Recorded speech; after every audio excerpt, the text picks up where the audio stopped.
Se nós não falássemos nada ao Senhor e apenas obedecêssemos ao Senhor, tudo que é de bênçãos nos alcançaria. Vocês sabiam disso? Precisava a gente, antes que a gente pedisse, o Senhor já estaria respondendo. A questão que falta é exatamente isso, a obediência a Deus. Para que o Senhor, se compadecendo de nós, possa realizar o seu projeto.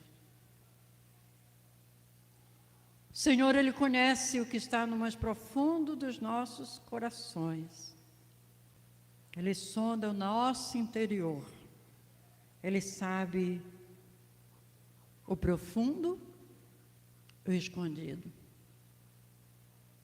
Já pensou se nós estivéssemos alinhados com Deus, ou tanto de coisas que nós receberíamos sem muito esforço? Só pela obediência?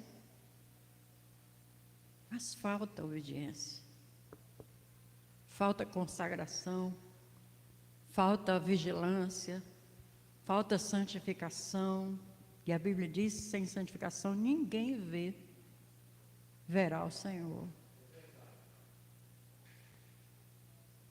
Mas eu quero começar essa rápida reflexão, que achei muito interessante para a minha própria vida, e certamente também será para a igreja. 1 Coríntios, capítulo 9, versículo 26, pedi ao irmão que coloque aí nessa parede, 9, 26, para que os irmãos, nem precisa você olhar agora na sua Bíblia, se você puder ficar atento só ali, está com letras grandes, não é? Dá para ler daí? Dá para ler, não é? Então o apóstolo Paulo, ele diz: assim corro também eu, assim corro também eu, não sem meta, não sem meta, assim luto, não como desferindo golpes no ar. O apóstolo Paulo, ele falando sobre a carreira que lhe estava proposta, ele diz nas suas palavras, neste verso 9, 26 de 1 Coríntios, que ele não fazia a obra do Senhor sem uma meta. Meta é uma palavra muito falada dentro das empresas, das mega empresas. Elas estabelecem alvos, elas estabelecem metas. Mas a primeira pessoa que estabeleceu metas no universo todo foi o próprio Deus. Propôs ao homem que ele tivesse como meta agradar-lhe.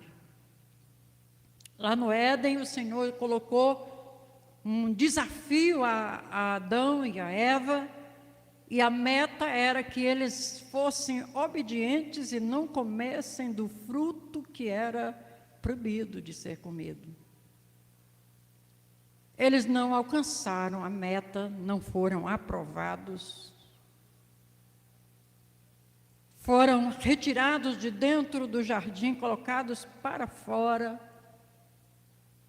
Mas a meta do Senhor, o desejo do Senhor era que o casal ali alcançasse a meta de obedecer a Deus. Quando a gente olha para Adão e Eva, a gente critica Adão e Eva, critica muito mais às vezes Eva do que Adão, ou o inverso em algumas oportunidades. Mas, em suma, nós criticamos os dois, e por causa deles nós pagamos um alto preço e fomos alistados como perdidos e condenados, sem ter comido do fruto. Mas a Bíblia diz que o pecado de Adão alcançou todas as pessoas do mundo inteiro e em todas as épocas. E aí vem a história todinha de homens que não alcançaram metas também, que não alcançaram objetivos que o Senhor lhes havia proposto. Mas a gente chega então no livro do apóstolo Paulo aos Coríntios, e a gente encontra então um homem que foi salvo por Jesus na estrada indo para Damasco. Ali naquele súbito momento ele teve um encontro com Jesus, se converteu, foi trocado o seu nome de Saulo para Paulo, e a partir dali ele foi treinado pelo Senhor. Não foi do dia para a noite, ele teve um treinamento também. E aí ele foi colocado por Deus como o maior apóstolo que a Bíblia pode relatar. Um homem que abria igrejas, edificava a igreja pela palavra. A maior parte do seu ministério ele passou preso dentro das cadeias por causa do Evangelho. Mas que isso não anulava a meta que ele tinha, que era satisfazer as expectativas do seu Salvador, do nosso Salvador, que é Jesus. E ao ponto dele falar na primeira pessoa do singular, neste verso. Assim corro também eu, digo, Paulo disse essas palavras, não sem meta, não sem alvo, não sem propósito. Ele sabia que ele estava alistado na lista, no hall de membros dos apóstolos, e ele tinha um objetivo, e ele sabia, eu não posso me embaraçar com nada deste mundo, porque eu corro com uma meta, um objetivo, eu tenho um alvo. E ele ainda diz no mesmo verso, assim luto, não como desferindo golpes no ar. Certamente travando uma grande batalha espiritual, uma grande batalha de sentimentos, uma grande batalha de confrontos, mas ele sabia, eu preciso alcançar a meta que o Senhor me propôs. Eu tenho que ir avante, não como uma pessoa que faz uma coisa de qualquer jeito, mas eu preciso saber onde é que eu estou indo e para que eu estou indo, o que é que eu quero alcançar, o que é que eu quero conquistar.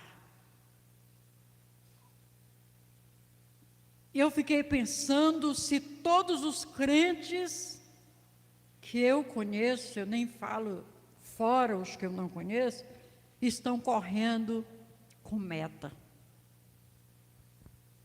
Se tem um objetivo, se tem um alvo a alcançar, ou se estão desferindo como golpes no ar.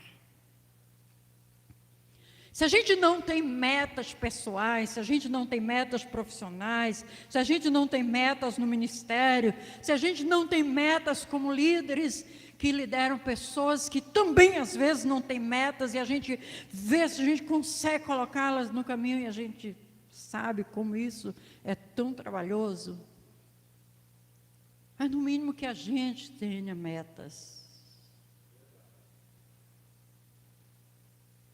Eu tenho metas colocadas por Deus no meu próprio coração. Estou pedindo a Deus a graça e a misericórdia do Senhor para não desvanecer.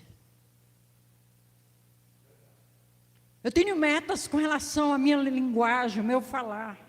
Tem algumas coisas que eu falava na semana passada, mas eu estabeleci uma meta de falar melhor, de falar com mais sabedoria com as pessoas, com a minha família, com o meu marido, com os meus irmãos em Cristo, com as pessoas que fazem parte do meu perímetro de amizade. Eu estabeleci uma meta pessoal de dizer, eu vou aprender a falar de maneira sábia, porque eu não quero falar como disse Paulo, desferindo palavras no ar.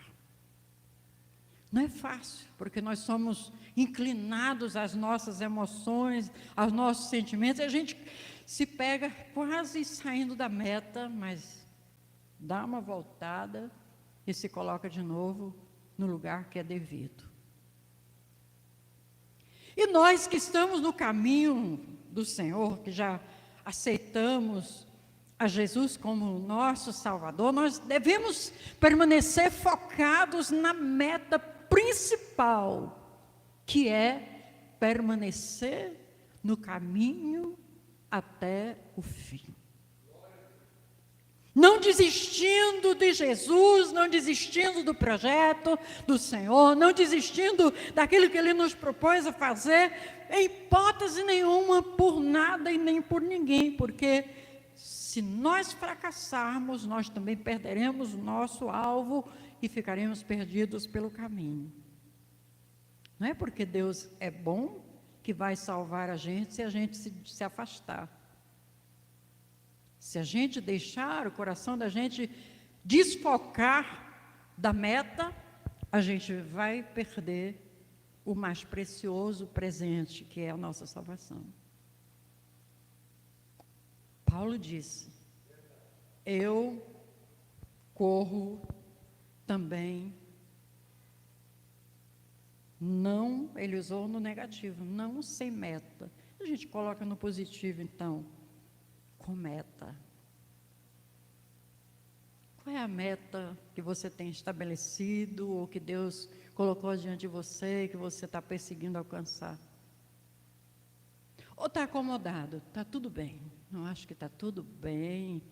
Eu estou vendo que está... Eu estou nota 10. Eu perguntei para uma pessoa, de 1 a 5, quanto você se pontua em relação ao serviço que você está fazendo? Aquela pessoa, ela foi ousada e disse que dava 5. Eu achei bem corajoso, mas cada um sabe a nota que dá para si mesmo. De 1 a 5, qual é a nota que você dá no que diz respeito a você perseguir a meta de agradar ao Senhor?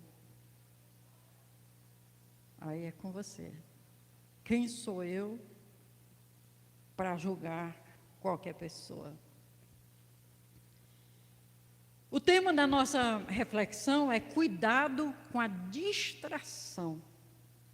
Agora que eu vou começar a entrar nos pontos sensíveis da administração. Cuidado com a distração.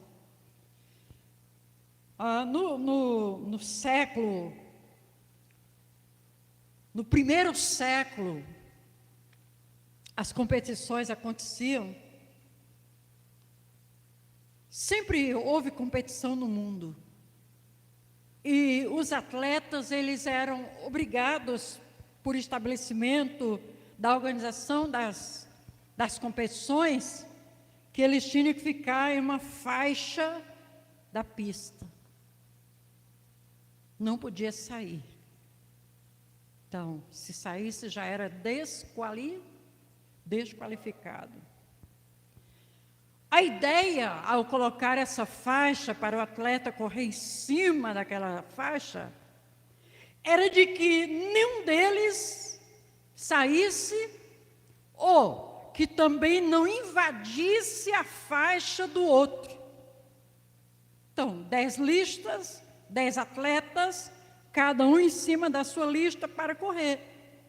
E não saindo da sua lista para ir para a lista do outro, atrapalhar o outro, ou causar uma distração no outro enquanto ele estava competindo.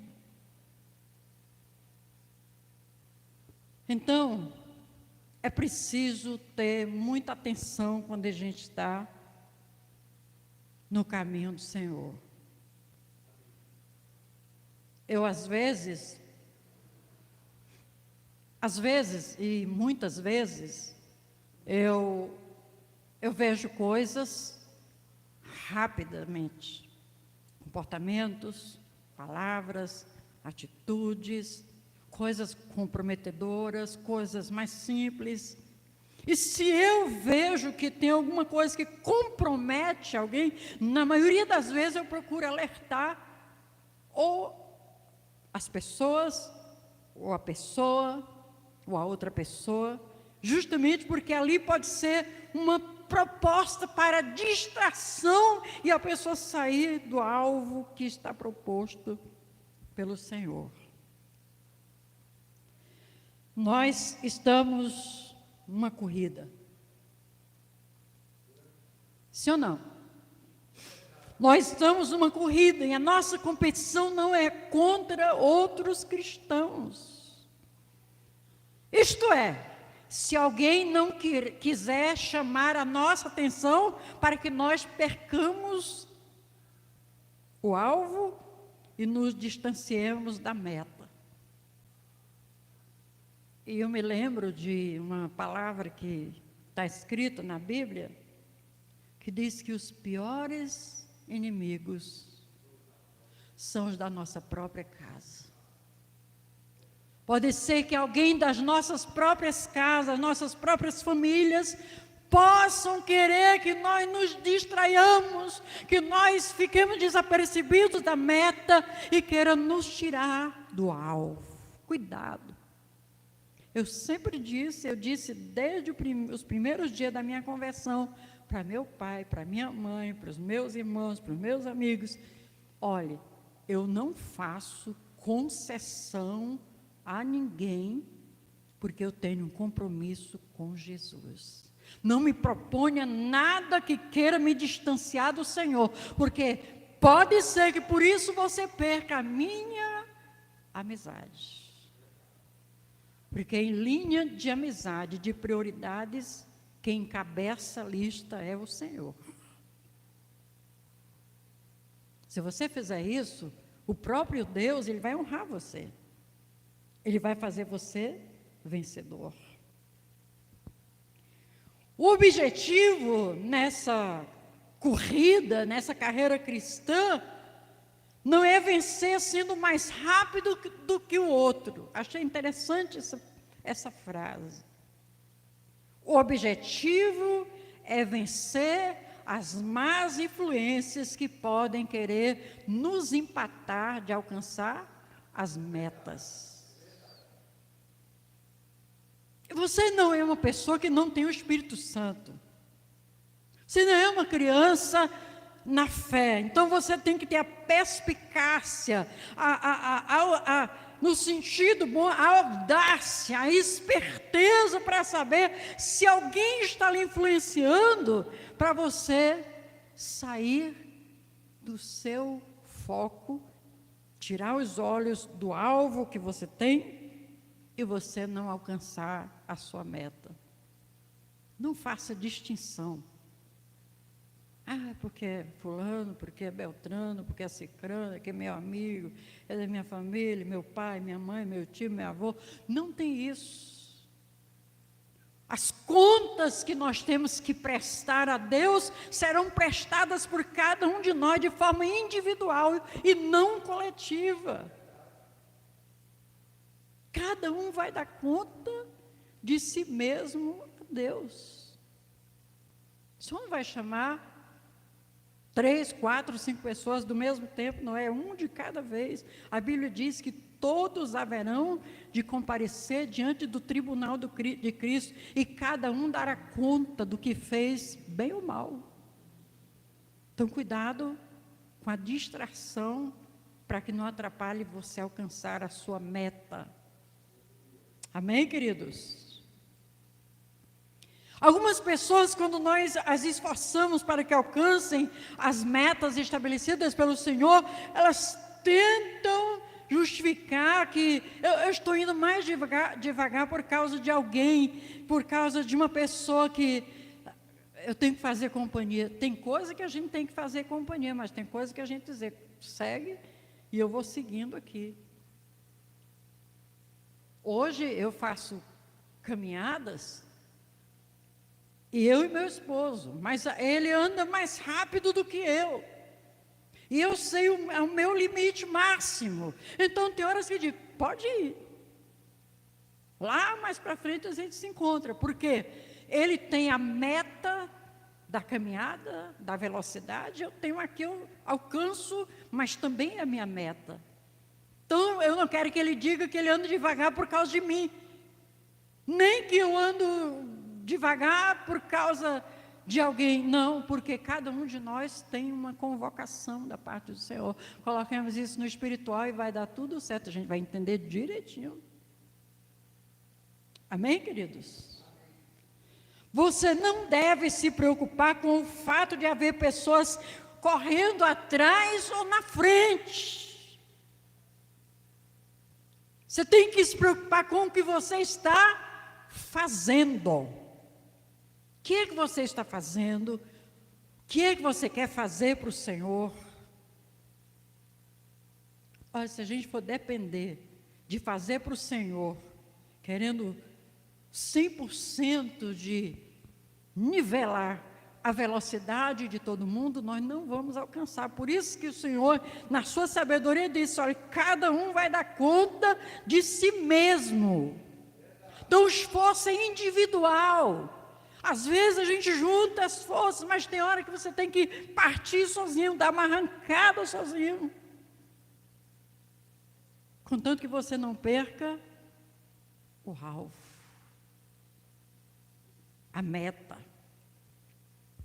Você deve correr a sua própria corrida.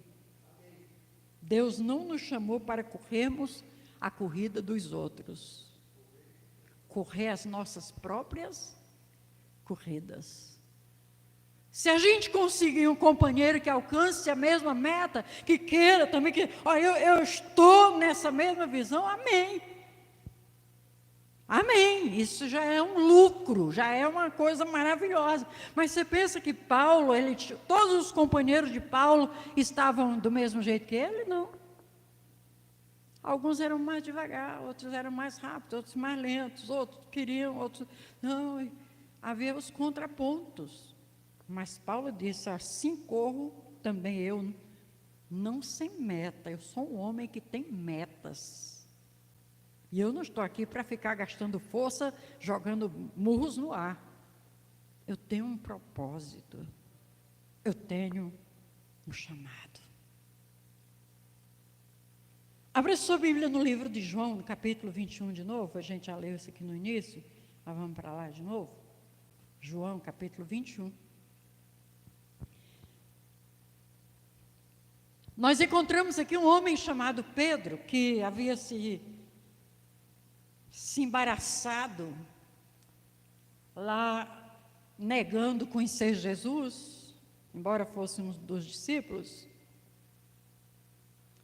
e que mesmo assim o Senhor Deus, o Senhor Jesus não desistiu de Pedro. Na verdade, o Senhor não desiste de ninguém, são as pessoas que desistem dele. O Senhor nunca exclui ninguém. O Senhor sempre chama para aderir ao seu santo e maravilhoso projeto. Pedro é um exemplo clássico. Negou Jesus, mas Jesus chama de novo Pedro e diz, olha, vamos. Amém?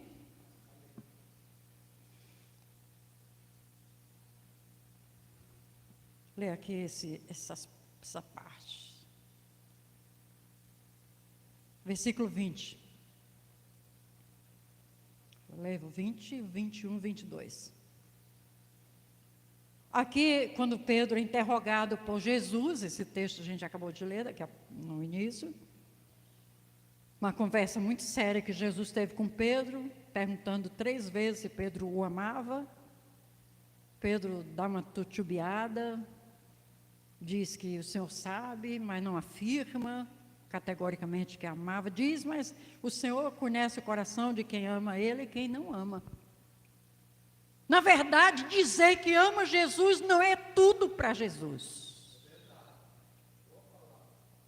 O Senhor quer as provas reais e concretas, se nós amamos mesmo a Ele ou não. E pelas nossas tomadas de decisões, Ele sabe se nós o amamos ou não. O versículo 20 diz: então Pedro, voltando-se, viu que também o seguia, ia seguindo o discípulo a quem Jesus amava. Vai Jesus e Pedro dá uma olhada e diz: aí vem outro moço aí, nosso colega, um discípulo também a Jesus. Quem era esse aí, que amava Jesus? Esse já era amado por Jesus e Jesus o amava. Como é o nome dele? Não era para responder, pastor. Deixava os irmãos responderem, que eles estão com a meta de aprender. Era João. João foi o que reclinou a cabeça sobre Jesus lá na ceia. Jesus amava João de uma forma singular. Alguma coisa havia em João que cativava o coração de Jesus. Eu não sei se você sente que você cativa Jesus. Você sente que alguma coisa que você faz cativa o Senhor? É como que o Senhor diz assim: você me ama e eu te amo também. Isso é importante a gente se perguntar. E aí ele disse: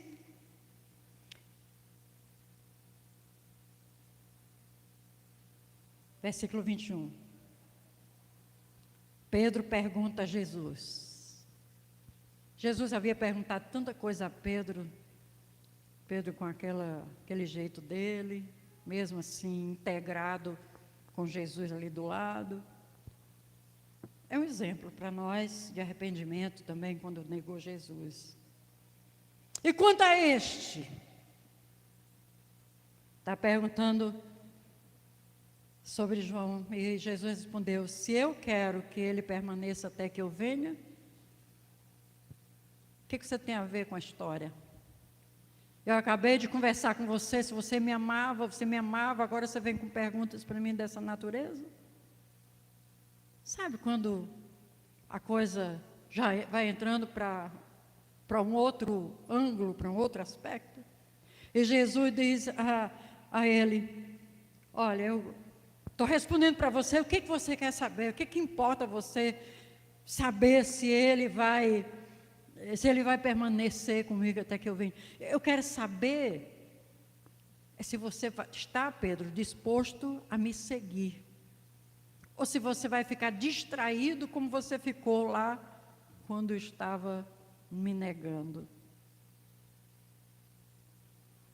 Então se tornou corrente entre os irmãos o dito que aquele discípulo não morreria. Esse daqui foi forte, pastor Tertuliano. Ora, Jesus não dissera que tal discípulo não morreria, mas se eu quero que ele permaneça até que eu venha, que te importa? João estava caminhando logo atrás deles e Jesus respondeu: se eu quiser que ele permaneça vivo até que eu volte, você não tem nada a ver, Pedro, com essa história. O que era que Pedro estava fazendo? Vamos para o tema. Se distraindo com outro assunto, com outra questão que ele não tinha nada a ver. Nós somos sempre, irmãos, de vez em quando nós somos seduzidos pelo sistema, pelo que nos rodeia, pelos nossos parentes, até por alguns irmãos seduzidos a nos distrair com outras coisas que não seja aquilo que Deus estabeleceu. Por isso a gente vê tanta gente se desculpando, eu me desculpando. Não prestei atenção, eu estava no lugar, a hora passou, eu não pude fazer, não pude chegar, não pude responder aquela coisa. E isso tem que sair das nossas vidas. Nós nos distraímos E vamos quebrando as regras, nós vamos quebrando os regulamentos, nós vamos quebrando a nossa integridade por coisas banais que podem ser cumpridas. Licença, eu vou entrar aqui e vou fazer isso. Eu tenho, às vezes, tido vergonha, porque, meu Deus, passei do horário que eu fui colocada para orar, vou entrar lá envergonhada, pedindo desculpa, porque se eu sei que já é uma rotina, já tem está uma coisa sistemática, eu tenho que estar ligada. Não posso me distrair. Quando eu me distraio, eu ainda abro um precedente para outra pessoa também se distrair, fazer a mesma coisa. Daqui a pouco todo mundo está distraído, fazendo a mesma coisa, do mesmo jeito, fora do horário, fora do jeito que é para fazer. Isso tudo é distração que a gente tem na vida. E a gente, às vezes, fica distraído com atividades que podem ser pausadas para ler a Bíblia, para fazer uma oração sozinho. Cuidado com a distração. Ela pode deixar você fora do alcance das suas metas. Eu acho que vale a pena a gente fazer oração para mudar. Vamos acabar com essa coisa de distração. Vamos submeter àqueles que nos designam para algumas atividades, para que não incorramos no pecado, no erro, de criar essa regra e a exceção vai ser fazer certo, o resto é tudo fazer errado. Porque desta forma Deus não será glorificado nas nossas vidas. Qual é a minha meta? Ser pontual. Cultuar o Senhor nos dias determinados dentro do templo. Participar das atividades propostas pela igreja, pelos departamentos. Porque o Senhor, Ele não se engana com as nossas palavras, irmão. Nós não podemos seduzir o Senhor a se encantar com as nossas palavras vazias e ocas. Elas têm que ser preenchidas com vida, com compromisso. E as distrações estão fazendo essas coisas, mas a gente só se distrai com aquilo que a gente não fica atento. Você sabe que você tem que levantar 4 horas da madrugada, você fica atento. O simples toque de um alarme bem sutil, você acorda. Você sabe que tem que entrar num trabalho de 8 horas, você está ligado, você não fica distraído para entrar de 8h30, porque vai repercutir lá na batida do ponto. E por que nas coisas de Deus a gente está ficando distraído? Tem horas que eu fico assim, eu fiquei chateada comigo esses dias, se eu vou ter que corrigir isso. Se eu não posso fazer nesses horários e também não vou estar ligada, eu vou ser íntegro e dizer, olha, eu sou distraída, eu sou relaxada, eu não posso, me deixa fora, porque eu vou ter que colocar minha vida no altar do jeito que Deus quer para poder fazer. Fique de pé, quero orar. Nós não estamos servindo a um Deus que aceita as coisas de qualquer jeito. Ele quer o melhor, não menos do que o melhor.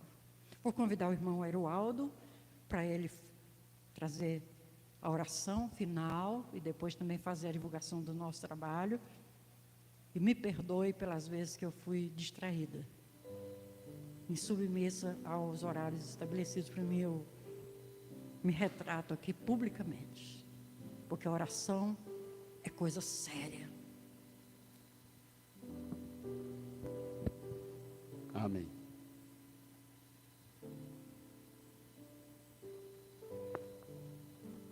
Louvado seja Deus. Eu também quero pedir perdão também que os momentos que até passei do